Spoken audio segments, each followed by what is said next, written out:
Hello everyone, मेरा नाम आसिफ मोहम्मद है। आप लोग देख रहे हैं वनडे एग्ज़ाम। जैसे कि आप लोगों को पता है कि यूपी एपीओ की जो वैकेंसीज़ हैं वो आने वाली हैं अक्टूबर के लास्ट तक या नवंबर के फर्स्ट वीक में आपको नोटिफिकेशन देखने को मिल सकती है। तो एपीओ के पेपर में जो सबसे टफ पार्ट होता है वो जीके का होता है, और जीके में भी क्या, हिस्ट्री का जो 16 नंबर की आती है 50 नंबर में। तो उसी के सिलसिले में मैं आज इस वीडियो में हिस्ट्री के मोस्ट इम्पॉर्टेंट टॉपिक डिस्कस करूंगा, जिसके आप अगर गो थ्रू हो लेंगे तो आपका 70% हिस्ट्री क्वेश्चन आपको वहां से मिल जाएंगे।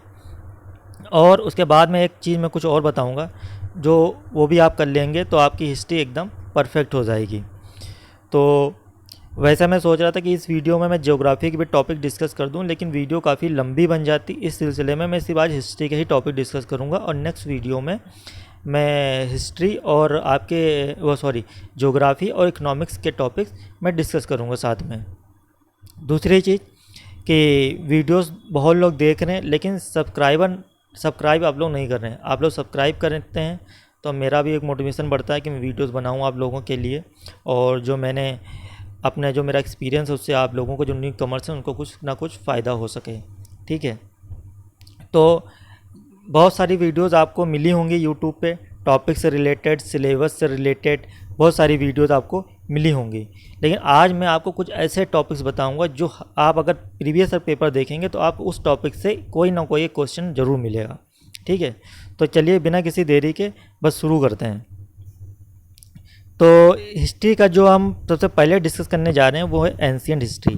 ठीक है, एंशिएंट हिस्ट्री हम लोग डिस्कस करेंगे कि एंशिएंट हिस्ट्री में कौन कौन से हमारे जो इम्पोर्टेंट टॉपिक्स हैं। तो पहला जो इम्पोर्टेंट टॉपिक आता है एंशिएंट हिस्ट्री में वो आर्ट एंड कल्चर, ये लोग उठाते हैं। जो एंशिएंट हिस्ट्री के जो आर्ट एंड कल्चर के जो होता है वो उठाते हैं, ये आर्ट और कल्चर का। जैसे कि एग्जांपल फॉर मैं आपको दूं, जैसे आपसे पूछ लेंगे कि स्तूप जो है वो किससे रिलेटेड है, या अशोक के जो जितने भी रॉक एडिक्ट हैं उनमें से पूछ लेगा कि 12 नंबर का रॉक एडिक्ट किससे रिलेटेड है, 13 नंबर का रॉक एडिक्ट किससे रिलेटेड है, ये आपसे पूछ सकता है। दूसरी चीज़ आपसे पूछ सकता है कि आपको डायनेस्टी दे देगा सारी। ठीक है, जैसे गुप्ता दे देगा, मौर्य दे देगा, और आपकी वेद दे देंगे, और जैसे कि आपकी सातवान हो गई ये दे देंगे, और इनको बोलेंगे कि आप लोग क्रोनोलॉजिकल ऑर्डर में लगाएं। ठीक है, या मान लीजिए किसी डायनेस्टी का आपको दे देंगे, आपकी कोई डायनेस्टी आपको दे देंगे। ठीक है, आपको दे देंगे, जैसे मान लीजिए चार किंग दे देंगे ऑप्शन में, 4 किंग्स दे देंगे आपको ऑप्शन में। आप इनसे बोलेंगे कि इस डायनेस्टी से कौन सा किंग रिलेटेड नहीं है। ठीक है, तो आपको हर डायनेस्टी के राजाओं को भी जानना पड़ेगा और उनको याद रखना पड़ेगा कि कौन सा राजा किस डायनेस्टी में है। जैसे बिंबिसार है तो बिंबिसार जो हरिंका डायनेस्टी में है, ये आपको याद रखना पड़ेगा। ठीक है, शिशुनाग है वो नंग डायनेस्टी का है, ये आपको याद रखना पड़ेगा। तो इस तरीके से आपको जितने राजा हैं किस डायनेस्टी में फॉल कर रहे हैं वो आपको याद रखना है। आर्ट एंड कल्चर जो है वो याद रखना है। जैसे आपको क्वेश्चन दे देगा कि बलि साधक जो है वो कौन होता है, बलि साधक। ठीक है, मौर्यन टाइम में जो आपको पूछ लेगा कि बुद्धिस्ट टाइम में बलि साधक कौन हुआ करता था। ठीक है, तो आपको पता होना चाहिए जो बलि साधक होता था वो चुंगी कर लिया करता था। तो इस तरीके के क्वेश्चन पूछता है, जहाँ से वे बच्चों का ध्यान बहुत कम जाता है। वो पढ़ते क्या, वो मेनली ऊपर पढ़ लेंगे कि हड़प्पा की खुदाई किसने की, दयाराम साहनी, वो अब जमाना चला गया।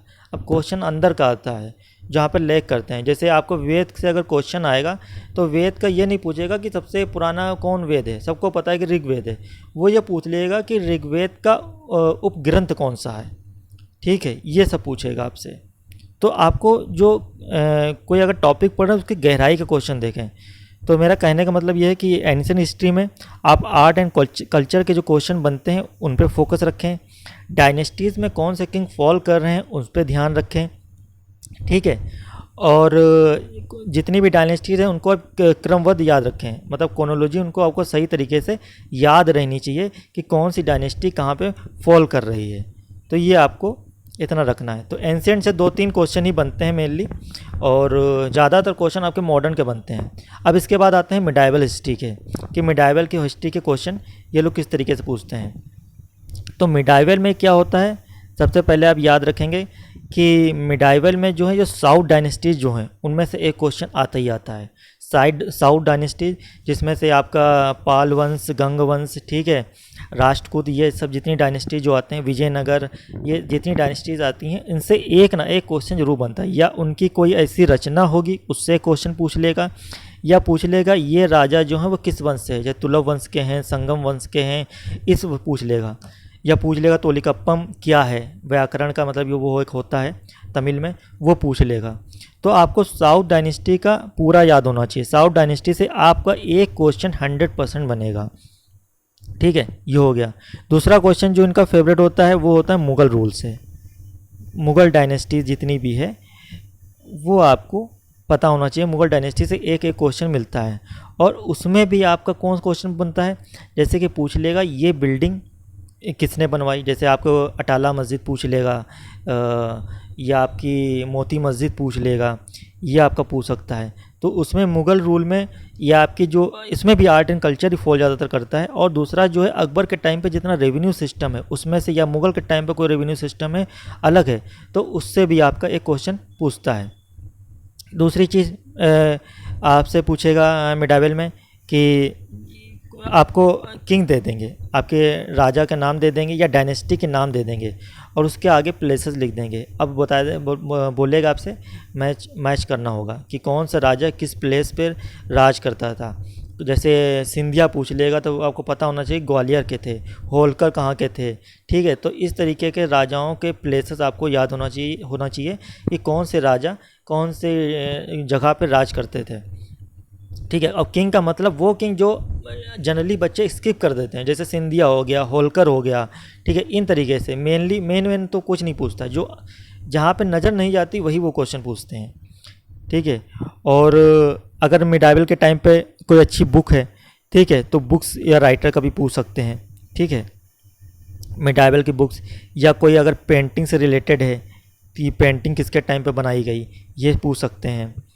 तो ये आपका मुग़ल रूल, और मुग़ल रूल में जो आर्ट एंड कल्चर का वो, और एक साउथ डायनेस्टी, ये आपको याद रखना है। ये आपका हो गया मिडाइवल हिस्ट्री के। मिडाइवल हिस्ट्री में जो बुक्स हैं उसको भी ध्यान रखें, बुक से क्वेश्चन मिडाइवल हिस्ट्री में एक आता है, ठीक है। Revenue system, south dynasty, books हो गई, या कौन से राजा किस प्लेस पे राज करते हैं वो वाला आपका हो गया।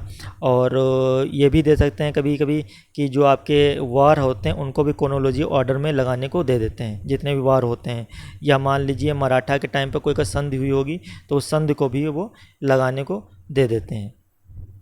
तो ये तो आपका हो गया मिडाइवल का मोटा मोटा। बाकी आपको क्रोनोलॉजी सारी आपको होनी चाहिए कि पहले से स्लेव आया, ठीक है, फिर खिलजी आए, तो इस तरीके से आपको पूरी क्रोनोलॉजी आपको तो आनी ही आनी चाहिए। और जो वर्डिंग होती है मिडाइवल में वो कभी कभी पूछ लेते हैं, जैसे आपसे पूछ लेगा कि जो जमींदार की तरफ से जो रेवेन्यू कलेक्शन करने जाता था जो रायतवाड़ी वालों से, तो उसको क्या बोलते थे। तो आपको पता होना चाहिए कि उसको अफला बोलते थे, अफला, LH।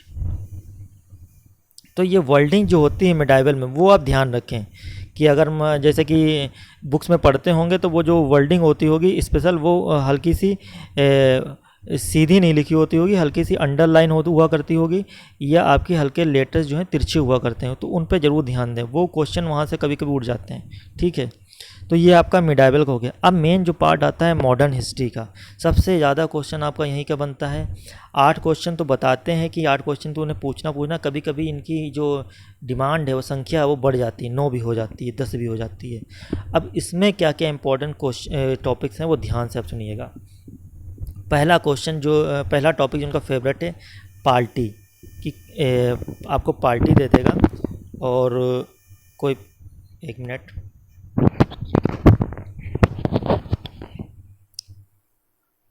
आपको पार्टी दे देगा कि ये पार्टी जो है किसने इस्टेब्लिश किया था। तो जितनी भी पार्टीज़ हैं आपको पता होना चाहिए कि कौन सी पार्टी किसने इस्टेब्लिश किया है, ठीक है, कौन सी पार्टी किसने इस्टेब्लिश किया है ये आपको पता होना चाहिए। जैसे आपसे पूछ लेगा स्वराज पार्टी किसने इस्टेब्लिश किया, या गदर पार्टी किसने इस्टेब्लिश किया, तो वहाँ से क्वेश्चन आएगा, ठीक है। दूसरा क्वेश्चन जो आपका बनता है वो आता है आपका कि जो सोशल रिफॉर्म जो है जो राजा राम मोहन राय के टाइम पे जो सोशल रिफॉर्म हुए हैं वहाँ से क्वेश्चन आपका आ जाएगा। सोशल रिफॉर्म से, सोशल रिफॉर्म वाला जो टॉपिक है वहाँ से आपका एक क्वेश्चन आएगा। अब सोशल रिफॉर्म में जो आपको वो पूरा पढ़ना पड़ेगा, क्योंकि उसमें कभी कभी किसी भी जो आपके जो लीडर्स होते हैं उनकी बुक्स का भी नाम पूछ लेता है, उनके न्यूज़पेपर का भी नाम पूछ सकता है, ठीक है, और किसने किसके लिए काम कर सकता है वो भी पूछ सकता है, या किस रिफॉर्मर के साथ में कौन सा वासराय था वो भी पूछ सकता है। तो सोशल रिफॉर्म का जो टॉपिक है उसको आप अच्छे से पढ़ें, ठीक है।